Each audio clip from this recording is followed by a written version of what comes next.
Nakaharap naman sa kaso. Ibigay mo lang sabi ko, ang layo. Multiple physical injuries ang driver na nakulat ng chief.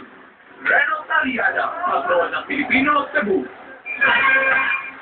Sumabog ang isang bomba sa bahay ng isang Indian national sa Tanagos Bukid, Maynila.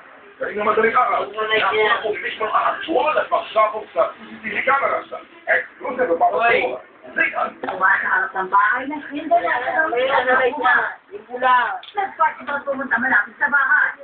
Makalipas sa may 3 minuto, tumakbo ang suspect. Hanggang sa bigla na lang sumabog. Kaya pa sa kagaling ng bahay. At panik ang pamilya kumain. Hanggang sa responde ang NBI at mga Akala ko po may masama dito po sa baba. Ayon kay Kumar, pinambakan na siya noon. Kilala ni Kumar at maging ng NBI. May kinalaman ng insidente sa isinampagkaso ni Kumar laban sa kapwa Indian National na namay kaya umano ng giga fail para makamtama sa kanyang lupa.